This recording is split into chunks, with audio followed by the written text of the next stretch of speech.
Good evening. If you're watching the replay, thank you so much for taking time out of your busy day to be here with us. Please feel free to still drop comments, questions, concerns into the comment box, and I will happily come back and address them just as soon as I am able to. I am going to just invite a couple of people onto this live stream. If you'll bear with me for 1 minute, make sure you've grabbed yourself a drink and done all of those things that you might need to do, and settle in with me and learn about different cries that your baby's going to make. Let's see. Okay, one moment. I'm going to share one more time. I am sharing it into my Facebook group that's online. It's a free group to join if you are a local mom in the Phoenix area. If you search for pregnant professionals and working moms in Phoenix in the Facebook search bar, our group should come right up there for you. And we would love to have you join. Okay, ready to go here. So for those of you who aren't familiar, my name is Bethany Sawhill. I own Phoenix Family Birth, this page that you're viewing our video on here. And in addition to being a certified birth and postpartum doula, I also have training and background in Dunstan baby language. So if you aren't familiar with what that is, let me share a little bit with you here. So I was first introduced to Dunstan baby language on an episode of Oprah, believe it or not. My daughter, who is now just a couple of weeks away from being 12 years old, which is mind-blowing to me, I brought her home and we watched a lot of Oprah in the early days as we settled in and kind of got familiar with one another. And this episode came on where this woman said, I can unlock the secret to your baby's cries and you'll be able to know exactly what they want and when they want it and be able to respond to them. And I was like, yeah, okay. And sure enough, she introduced these cries and it showed her working with a group of women and their babies, and it was like this magical secret baby code. And I started to implement some of these practices with my own daughter, and it worked. And I was really surprised and curious to know why it worked with my baby as well as so many other babies. I am somebody who is always thinking about culture and background and nature versus nurture. And so for me, I was wondering, well, why does this work for so many different types of babies? If we're all exposed to different cultures, different languages, different family dynamics, why do all of the babies make the same cries? Why does this work? So fast forward several years, and what I was able to learn was that it's based on human newborn reflexes. So it's not a reflection of being an English-speaking family. It's not a reflection of being born in a certain part of the world. It is an innate human newborn reflex that drives each of these cries. And for me, knowing firsthand how magical it was, being able to implement it not only with my first, but as we went on to have more babies, my husband and I were able to implement these different cries and these different sounds, and it was a sanity saver. So I think that all parents tune in to their baby's cries. I think eventually, as you get a few weeks into the process of getting to know your baby, you start to pick up on things, and you'll hear parents say, oh, that's just her tired cry, or oh, that's somebody's hungry cry. I know you're ready for milk. And so that is a natural thing that most parents are able to tune into in their babies at some point. But my goal is to bring these words to you so we can shave off some of that time. You can get to know exactly what your baby's saying and tune into what those different cries mean. And then you're able to respond to baby more quickly. You're able to know, okay, I don't have to go through the checklist. Have I tried feeding? Have I tried changing a diaper? Have I done this, this, this? You can go tune in. What is the baby telling me? Okay, now I know how to respond to meet their needs. If you're joining me here on the live, I am seeing people pop on. Make sure you say hello in the comments. Let me know you're here. If you have any questions along the way or any feedback, please feel free to comment below and I will make sure to address it. So the first thing to know is that hearing these cries is actually the second phase of your baby communicating with you. Before you begin to hear these cries, you will see physical signs of what baby needs. So we're going to cover 5 different cries tonight. We're going to cover the hungry cry, the burp cry, the tired cry, the gassy cry, and the discomfort cry, okay? And so each of these has with it physical visual cues that you will see ahead of time. So, for example, when baby is giving a hunger cry, the reflex that's driving that is the sucking reflex. Babies naturally want to suckle at the breast or a bottle to get their milk. And so the tongue goes to the roof of their mouth and it creates an N sound at the beginning of their cry. So the sound that you hear is ne. And if you can tune in and hear your baby saying ne as opposed to a different sound, that will indicate to you that they're hungry. But before they start to initiate that ne sound, you're going to see your baby doing different things. For example, they may start to put their hands toward their mouth. Babies aren't, they don't have full control of their movement yet. And so even if hands are near faces or trying to come up here, that's often a sign that they are hungry. Add to that they may lick their lips or smack their lips, or they may turn their head to the side and root around where they kind of waggle their head. Those signs all together are the earliest cues that your baby is hungry. When they start to make a little bit of those cries and the sound comes out ne, that is your go-to. That's your like green light that, hey, I need to feed my baby. Okay, so once ne happens a few times, if you don't respond to that cry in the time that your baby wants you to, and that'll be a little bit different for every baby. Some babies are born with a temperament where they're like, feed me now. And other babies are like, yeah, I'm kind of hungry. I could have a snack. So each cry will have kind of its own window of time that your baby wants you to respond to them. But so once you see the visual cues for hunger, and then you hear the ne cry, as your baby continues to be hungry, it will turn into a full-blown crying. Once your baby is at that wailing stage and they're just kind of hysterical, they're not going to be able to eat. You're going to need to calm your baby first. Once we've reached that hysteria, the sounds, the different sounds, the different words kind of go out the window. You can't really hear their distinctive words. They're just using their final, like, last ditch effort to let you know that they need something, okay? So for hunger, we see the early hunger cues. We hear the neck cry. We respond by feeding our baby. Makes sense, right? Hey, Stacy, how are you? So the next cry that your baby may make is an cry, okay? And is the sound that your baby needs to burp. So the visual cues that you'll see before your baby gives the cry is that you may see their shoulders coming up and they may get a little bit wiggly. This is because the reflex that's driving this cry is trying to use their chest muscles to expel air, to get that burp out. So they kind of scrunch up or they wiggle around. If your baby is pulling off the breast repeatedly and wiggling around and saying that means your baby needs to burp. And so this is what I call the magician, like the baby magic. This is how you become a baby magician, knowing the difference between ne and because, sorry, I have a little bit of lip sense on my finger there. Doesn't come off. So means that your baby needs to burp. So if we are responding to a cry for burp by feeding our baby, we're going to take that little bubble of air that's up here and we're going to push it further and further down, and that's going to turn into gas. And if you know, as an adult, it's much easier and more tolerable to get rid of an upper air sort of cramp or pain than to get rid of lower wind or, you know, true gassiness. And so we want to prevent that air from getting pushed through the system. So we want to listen for not only when we feed our babies, because that's kind of our natural rhythm, right? We feed our baby, we burp our baby, and then we kind of move about life. However, if you think about yourself throughout the day, you don't only burp directly after a meal. It may be 15 minutes later, or it may be completely unrelated to the fact that you just ate or drank something. We naturally kind of expel or kind of consume air.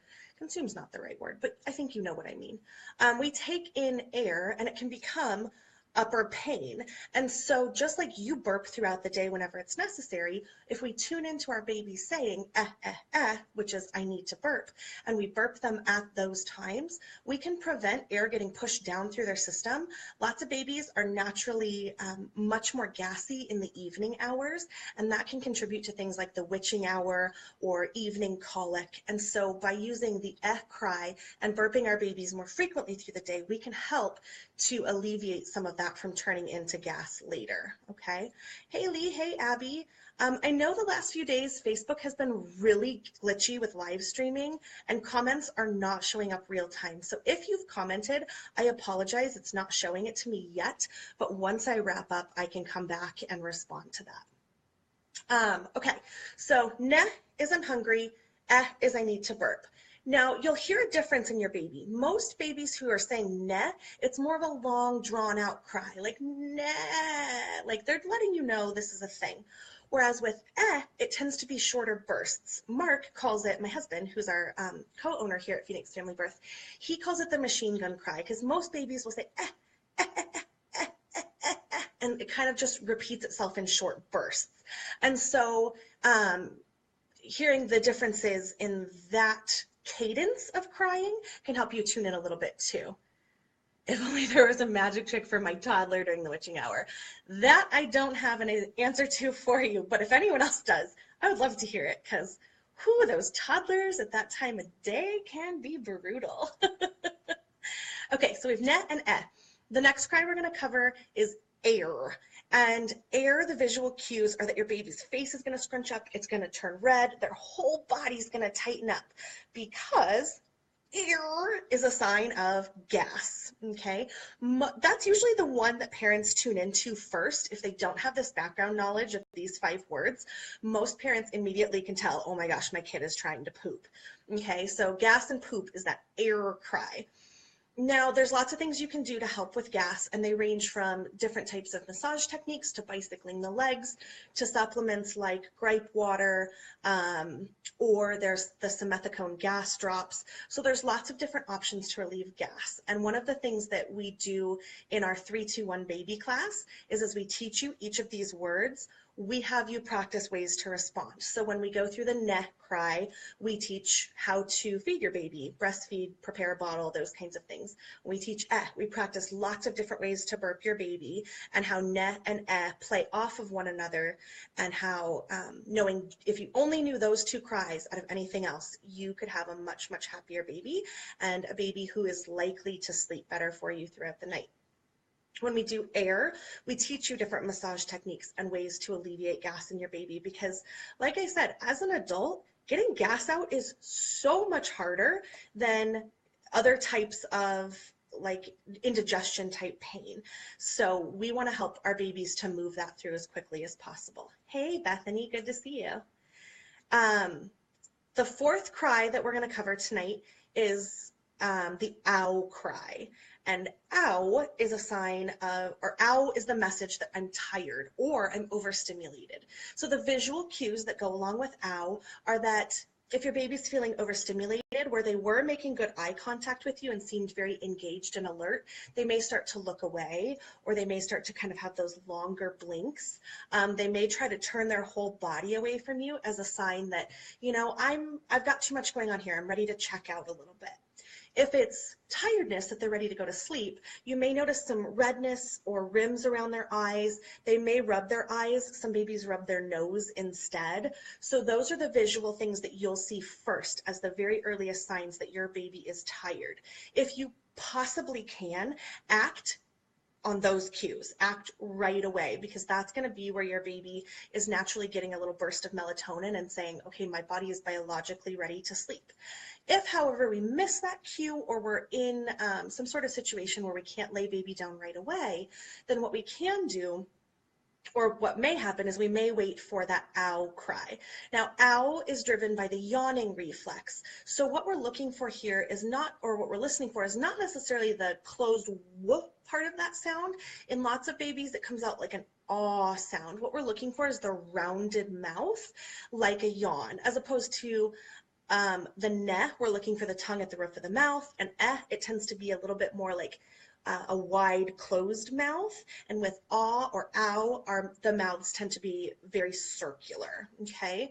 So in 3-2-1, what we do is we teach you different sleeping techniques here. We teach about what is normal to expect in the first year for sleep, how we can implement very simple strategies and techniques from day 1 with baby to help them be better sleepers as much as we can with biology. We teach different swaddling techniques, different soothing techniques to help you help your baby to go to sleep when you hear the ow cry. The last cry that we have to go through with you tonight is let's see, we did neh, air, ow, and okay, the last one is heh, okay? And you may notice that heh, and neh all sound pretty similar. So what you're tuning into here is the H, the breathy H at the beginning. For some babies, it's a very passive like it's just kind of a fuss. Other babies, it's going to be more pronounced. It's going to depend on the temperament of your baby or what it is that's driving them. So heh means discomfort. And I call this kind of the catch-all cry because it can be lots of different types of discomfort. It can mean baby's too hot or too cold. It can mean they have a wet or dirty diaper. It can mean that they're just not comfortable in the position that they're in, so they need a position change. So you may see some kind of wiggling going on, or depending on what is driving the cry, you may see different visual cues. And so what we need to really tune into here, I keep missing that word, into here, is the heh sound. And this is the one where we might have to kind of go through the list. Is their diaper dry? Do I just need to switch them positions? Okay, so work with your baby a little bit if you're hearing heh. However, don't feed your baby when you hear heh. Don't feed your baby when you hear air. Okay, feed your baby when you hear neh. And neh may just be a suckling because it's the suckling reflex. If you know your baby is well fed and they're still giving you the neh cue, it may mean that they just need to suck. Babies have a biological need to suck. Newborns have to suck on something, which is why the pacifier was invented. And so if you give your baby a pacifier at this time, that's okay too, so long as you do know that they are well fed and you're not missing any of those other hunger cues. Let's see, what else do you need to know? Okay, so visual cues first, words next. Once we're wailing, can't do anything about it. You're just wailing. You're gonna have to calm your baby down and figure out what message they were giving you. The other thing to know is that this system, this coding of language, only works for the first 3 to 4 months. So from the first days into the 3 to 4 month range, because that's when human newborn reflexes begin to change a little bit. And so they're developing new reflexes and dropping off old ones. So just like that Moro reflex or startle reflex that babies have, you're like, oh, they're finally falling asleep. And then their arms kind of flail up like this. That's a reflex that eventually goes away. As adults, we're not like, oh, we're going to sleep. Hey guys, what's up? It doesn't keep happening. So reflexes change throughout the human lifespan. And so these reflexes that drive these 5 sounds last for about 3 to 4 months. After that, the reflexes change and we don't yet have the data released that has classified these new words yet. We know about these 5 in the early months though. And then the last thing that I wanted to share with you is if you can't tell which cry your baby is making, just give them a position change. Sometimes if you're holding your baby in kind of a cradle hold like this and you can't figure out what it is they're saying, put them up over your shoulder or turn them out facing the world. Sometimes that's enough to alleviate the fussing or the crying because it may, for example, if it was a burp, that may be just enough movement to get that burp. If it was discomfort, then you're already switching their position up. So sometimes that's all it takes. Otherwise, sometimes just having your baby in a different position can help you hear the word a little bit more clearly and be able to respond to it appropriately once you've figured out what it is. Okay, so it takes a little time to learn. It takes a little practice, some exposures. Like I said, we do teach the 3-2-1 baby class. So if you enjoyed the free content of just learning what the 5 words basically are, and now you're like, okay, but what do I do with that? Or how do I really hearing the cries? We in our class go through a whole system where you hear different babies of different try that sentence again. Different babies with different temperaments displaying the cry, and you see the different visual cues first. So you can kind of get a sense of what your baby may or may not sound like during that time, because not all babies sound the same, just like not all grown-ups sound the same. So if that is something that interests you and you want to learn more in depth and get lots of hands-on training in responding to each of these cries, we would love to have you join us at a 321 baby class. You're very welcome, Abby. I'm so glad. I know it's like doula magic. Doulas kind of know these words. It's what makes us these baby whisperers or baby magicians. Um, and it's funny because people will hand me their baby and they're like, how did you get her to stop crying? I've been trying for 15 minutes. Like, you just got to know her language. Just got to tune in.